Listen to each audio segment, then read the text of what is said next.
Assalamualaikum warahmatullahi wabarakatuh. Ternyata apa yang saya sampaikan ini agak beda sedikit. Yang namanya personal branding itu belum tentu kita buat sendiri, belum tentu kita kita rencanakan secara sadar. Kita bisa mendapat personal branding itu karena kejadian-kejadian di luar kita. Interaksi antara kita dengan media itu bisa menimbulkan personal branding yang dasar. Nah, ini kita lihat misalnya kasus-kasus fenomena viral. Saya kira masih banyak contoh yang lain yang bisa dilihat dalam kehidupan kita sehari-hari. Pertama, yang paling populer itu adalah kasus gemoynya Prabowo. Itu luar biasa. Pak Prabowo nggak pernah merancang bahwa dia akan di branding sebagai gemoy semacam itu, tapi bisa dapat itu dan dampaknya luar biasa. Ya, jadi itu tadi artinya personal branding ini membantu kita dengan sangat luar biasa. Hal yang sama pernah terjadi ketika ada kasus. Saya kira anaknya itu nggak sengaja juga. Ada bendera yang 17 Agustus kalau nggak salah macet, kemudian ada anak yang pemberani tiba-tiba naik itu, dia mendapat personal branding yang luar biasa, langsung top senasional. Dampaknya dia dipanggil ke sana kemari dan mendapat hadiah macam-macam. Nah, ada lagi yang kita lihat misalnya kasus Farel, ya, penyanyi kecil yang jadi penyanyi keliling, yang dari lokasi ke lokasi di suatu daerah di Jawa Timur, tiba-tiba dipanggil dalam 17 Agustus dalam acara dengan Pak Presiden. Langsung dia luar biasa, ya, bukan hanya terkenal tapi juga mendapat rezeki dari mana-mana, banyak sekali itu. Nah, yang juga sangat bukan sesuatu yang hebat, yang prestatif gitu ya, yang menyenangkan, yang bisa membentuk personal branding, sesuatu yang menyedihkan, ya, itu juga bisa. Ini ada kasus yang saya sampaikan itu kasus Fajar Sad Boy itu, ya. Jadi bagaimana ada anak susah diputus oleh pacarnya gitu ya, kemudian dia mengambil posisi seperti itu, selalu bersedih, wajahnya ditekuk-tekuk kayak begitu, jadi terkenal, kemudian diajak para komedian kemana-mana dan akhirnya jadi menguntungkan untuk dia. Nah, kenapa ini saya sampaikan? Ini saya sampaikan adalah bahwa personal branding yang terbentuk itu sangat membantu kita, di dalam posisi apa saja dan dengan tujuan apa saja. Nah, ini misalnya kita lihat bahwa personal branding itu kebutuhan semua orang. Artinya bahwa dimanapun kita berada kita membutuhkan itu. Jadi misalnya pada jabatan-jabatan publik, ya, betapa susahnya para calon-calon kepala daerah, para bahkan calon presiden, calon anggota legislatif itu melakukan personal branding, ya, luar biasa susah, ya. Tetapi itu tetap dilakukan kalau dia pengen memang mendapatkan manfaat dari situ. Jadi apakah dia berposisi sebagai orang yang ada di jabatan publik, itu tentu sangat membutuhkan personal branding, ya, karena apalagi kalau dia elected official, artinya sesuatu posisi yang dia dapatkan karena itu dipilih, maka itu membutuhkan ini. Nah, kemudian bukan hanya itu, tapi juga marketer, artinya orang jadi salesman, orang jadi pedagang, orang jadi apapun, perantara dan sebagainya. Itu menentukan, artinya sama-sama posisinya itu ada yang dipilih, ada yang dinominasikan, ada yang seorang penjual yang sukses, konsumennya banyak sekali, ya, itu karena tentu dia pandai-pandai bahwa apakah ini orangnya bisa dipercaya, orangnya ini disiplin, orangnya bertanggung jawab dan sebagainya.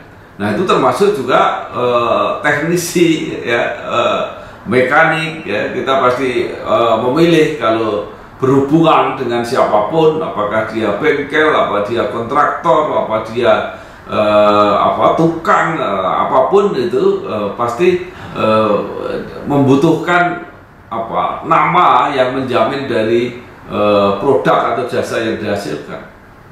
Yang misalnya kayak dokter, ya. Ada dokter yang sering muncul di televisi, ya, karena dokter itu nggak boleh beriklan, gitu ya.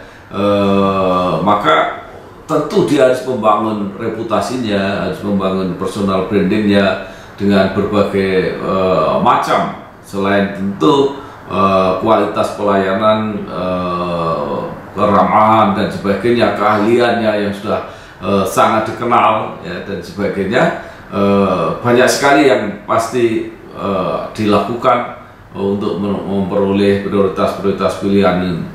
Nah, yang menarik adalah misalnya advokat, ya, bagaimana advokat itu melakukan personal branding, ya. Jadi banyak sekali advokat yang menyediakan diri untuk membantu, ya, siapapun, tetapi dengan kasus-kasus yang luar biasa, dengan kasus-kasus yang sangat menarik, maka para advokat ini mendapat dampak publikasinya. Maka di dalam posisi semacam itu para advokat tidak pernah ragu untuk memberikan jasa dengan free of charge, artinya bersedia melakukan tanpa tanpa imbalan. Padahal honorarium seorang advokat, apalagi advokat yang sudah sangat terkenal, itu pasti sangat mahal. Apalagi seniman, ya, seniman ini luar biasa. Tadi sudah ada penyanyi luar biasa yang disebutkan, gitu ya.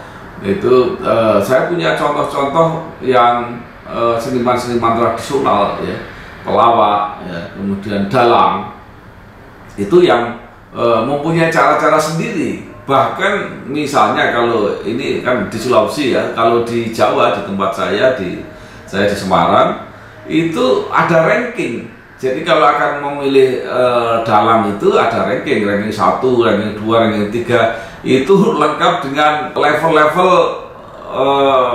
biayanya, honornya itu ada, dan masing-masing dengan kemampuannya sendiri, sehingga bisa menempatkan bahwa ini klaster 1 ini dalang ini, sehingga honornya sekian dan itu masuk akal. Nah, sekali lagi bahwa membangun personal branding ini kebutuhan semua orang. Nah, kemudian yang berikutnya, bahwa personal branding ini adalah bagian dari strategi marketing.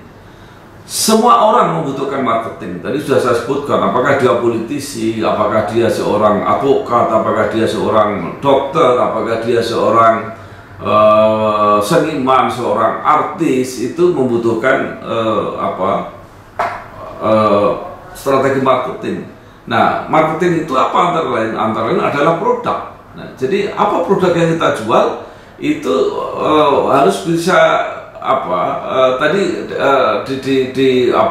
ditunjukkan bahwa orang mengenal diri kita itu dari produk-produk yang akan kita tampilkan, dan itu merupakan ciri dari apa yang akan kita jual. Nah, kemudian juga jaringan itu juga bisa di branding, ya, artinya seperti apa misalnya ini adalah orang yang mempunyai cara-cara tertentu ketika menawarkan produknya.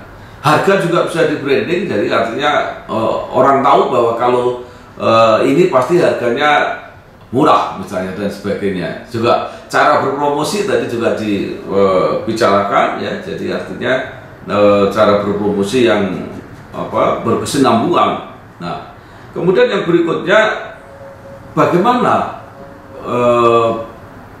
branding ini kita lakukan. Biasanya orang yang ingin dengan cepat dan mudah melakukan personal branding itu menggunakan advertising. Tadi dikatakan oleh Mbak Ruth, memang ini tidak terlalu bagus, tapi banyak orang yang memang inilah cara yang paling mudah, paling cepat itu beriklan. Ya, kita lihat kalau mau pemilu itu brosur-brosur, baliho di pinggir jalan banyak sekali, itu iklan namanya. Juga yang kita pasang di surat kabar, ya. Itu bagus, tetapi sebenarnya tidak lebih efektif atau tidak lebih lebih etis atau lebih strategis, lebih baik kalau melalui publikasi. Jadi publikasi itu adalah melalui pihak ketiga. Jadi yang tidak mengatakan secara langsung bahwa saya ini, gitu. Tapi ada orang lain, ada pihak lain yang mengatakan bahwa produk atau orang yang kita bicarakan ini itu punya kelebihan, punya kehebatan dan sebagainya, dan ini lebih soft, lebih meyakinkan. Jadi kesannya itu akan lebih kuat kalau branding itu dilakukan oleh pihak ketiga. Nah, biasanya sekarang menggunakan metode gabungan. Jadi sebenarnya advertising tetapi melalui testimoni. Itu kita lihat misalnya kalau ada TV shopping, ya, artinya ada jam-jam blocking di TV itu yang di situ jualan. Nah, itu biasanya menggunakan testimoni-testimoni, atau biasanya sering digunakan, dan ini juga sering kita lihat di televisi, itu adalah layanan kesehatan, layanan obat tradisional, herbal dan sebagainya, yang menampilkan testimoni, pernyataan orang ketiga, ya, untuk menunjukkan bahwa ada seorang tokoh yang punya kemampuan luar biasa untuk mengobati dan sebagainya. Nah, kemudian berikutnya kita lihat apa media yang bisa kita gunakan, ya.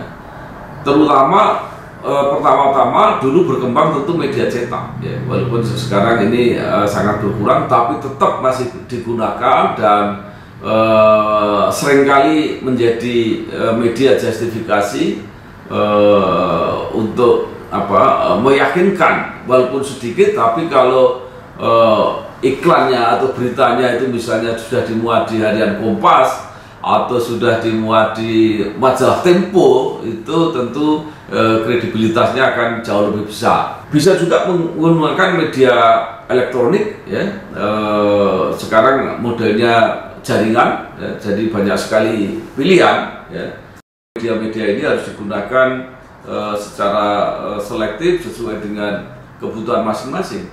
Nah, kemudian ada media digital. Jadi media digital ini adalah metamorfosa dari media cetak dan media elektronik yang digabungkan, ya.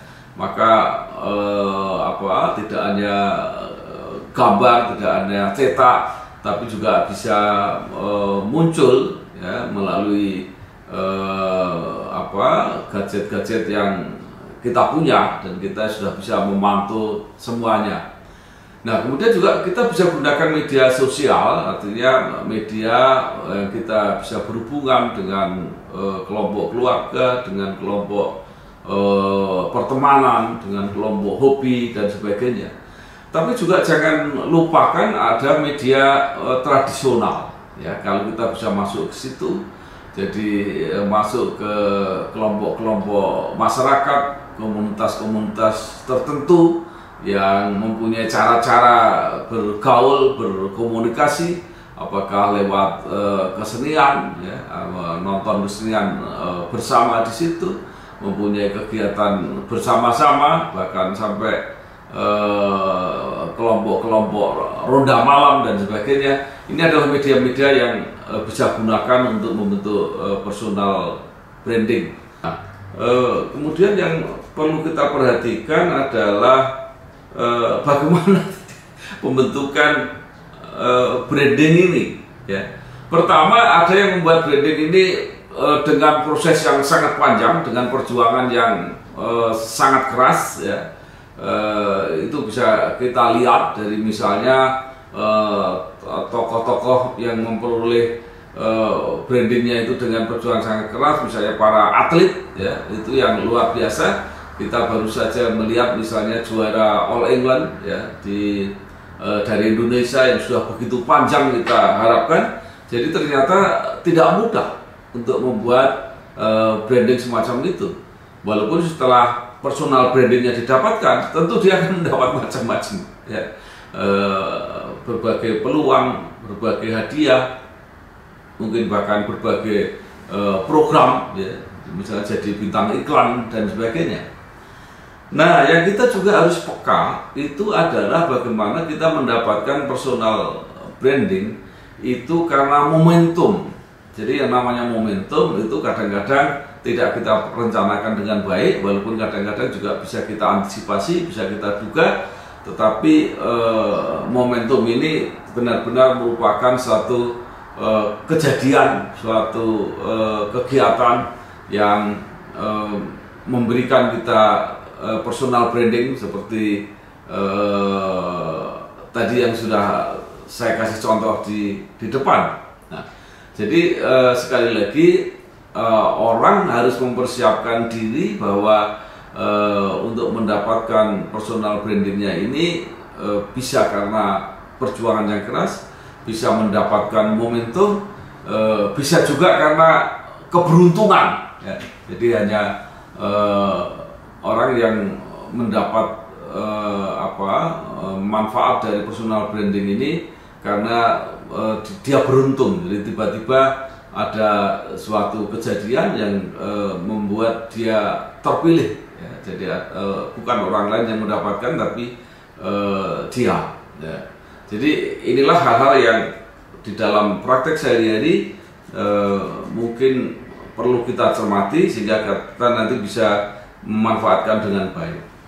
Nah, bagaimana personal branding itu bisa sukses? Ya. Jadi yang pertama harus menggunakan ukuran-ukuran yang ekstrim. Ya. Jadi misalnya, mohon maaf ya dengan segala ini, misalnya komedian atau pelawak itu kadang-kadang bukan yang ukurannya normal gitu ya, yang menarik gitu ya, yang bukan yang harus tampan ya, harus cantik gitu ya. Kadang-kadang karena ukurannya ekstrim itu justru menarik, jadi dia punya ukuran-ukuran tertentu ya, mungkin kalau kita bahas nggak begitu nyaman. Nah, tetapi juga ukuran-ukuran yang ekstrim itu misalnya orang dikenal sangat pintar, itu juga banyak sekali. Jadi tadi kan disampaikan seorang ustadz kalau tidak salah tadi ya, Habib Umar atau siapa tadi yang disampaikan tadi. Tetapi juga ada orang dikenal karena materi motivasi khutbahnya itu memang sangat luar biasa, sangat cerdas, sangat mencerahkan, referensinya luar biasa. Nah, ini orang akan dikenal dengan itu. Tentu kita beruntung karena punya ukuran-ukuran yang ekstrim, yang menarik ya. Misalnya kalau mau menjadi artis, menjadi bintang film, tentu harus punya penampilan yang ekstrim, yang tidak sama dengan orang-orang biasa ya. Jadi misalnya dalam profesi yang lain, misalnya kalau olahragawan sudah pasti ukurannya harus ekstrim ya, kemampuannya harus di atas rata-rata ya. Kemudian juga kalau seorang chef ya, seorang koki, tentu kalau dia masakannya sama-sama dengan yang lain itu tidak akan mendapat branding yang kuat karena tentu harus istimewa. Nah, selain ekstrim itu khas itu berbeda dari yang lain. Jadi semua pasti berusaha seperti itu ya. Jadi punya kekhasannya ada yang unik, ada mungkin intinya bukan itu tapi membuat orang menarik. Misalnya ada advokat yang dengan penampilan, dengan pakaian, dengan aksesoris supaya orang segera tahu bahwa oh itu dia. Nah, jadi komika juga begitu, dia punya kekhasan sendiri ya. Tadi ada contoh misalnya komedian yang sangat terkenal dengan ungkapannya yang khas dan sebagainya, dan itu banyak sekali contoh-contoh yang seperti itu. Nah, kemudian juga kualitas yang terukur, artinya yang bisa orang publik, konsumen itu bisa mengikuti, ya. Jadi ada ukuran-ukuran. Nah, kemudian sukses branding itu harus cocok dengan selera publik, karena yang namanya branding itu pasti dimaksudkan untuk menarik perhatian publik. Karena itu harus cocok kalau kita membuat branding, ya. Jadi misalnya suatu contoh, ada perancang pakaian, ya, merancang pakaian, tetapi tidak cocok dengan selera konsumen di mana dia mau merancang misalnya. Jadi kalau di Indonesia, maka seorang perancang pakaian tidak mungkin menyiapkan rancangan-rancangan yang dipakai di musim dingin misalnya, karena kita tidak punya musim dingin. Nah, oke. Terakhir saya akan sampaikan kesimpulan. Jadi apa yang membuat branding itu sukses, ya tadi sudah disebutkan, carilah ukuran-ukuran yang ekstrim, yang besar sekali, yang bagus sekali, yang kecil sekali, yang panjang sekali, ya. Kalau jelek sekali, jadi mohon maaf misalnya kalau kita punya penampakan yang jelek, itu pasti akan mudah dikenal daripada kita seperti orang biasa-biasa saja. Kemudian yang juga kita butuhkan adalah bahwa personal branding ini kita butuhkan, semua orang membutuhkan itu, ya. Tidak ada yang tidak, kecuali orang-orang yang tidak butuh bergaul, berkomunikasi dengan orang lain. Dengan modal personal branding ini kita mudah dikenal, kita mudah menyampaikan apa yang kita maksudkan, kita mudah mencapai apa yang kita tuju. Strategi marketing tidak bisa memisahkan dengan personal branding ini. Jadi misalnya, apakah saya dipilih menjadi narasumber ini, pasti yang memilih sudah tahu bahwa ini kapasitas orang-orang yang berbicara ini pasti sudah diketahui lebih dulu, ya. Termasuk kalau kita membutuhkan jasa siapapun, pasti kita akan melihat dulu personal brandingnya seperti apa. Yang lebih bagus dilakukan secara persuasif, jadi jangan menonjol-nonjolkan diri, jangan memaksa orang harus mengakui kelebihan kita, eksistensi kita, tetapi lebih baik itu didapat dari strategi yang soft yang dilakukan oleh orang lain. Nah, sesuatu harus dilakukan dengan tepat ukuran. Personal branding yang berlebih-lebihan itu juga tidak menguntungkan, ya, secara tadi disebut jangka panjang, tadi itu hanya akan berlaku untuk jangka yang sangat pendek. Nah, inilah yang bisa saya sampaikan. Mudah-mudahan ada manfaatnya untuk teman-teman sekalian, supaya teman-teman muda yang membutuhkan personal branding dalam karirnya, dalam kegiatan bisnisnya dan sebagainya. Sekali lagi terima kasih. Wassalamualaikum warahmatullahi wabarakatuh.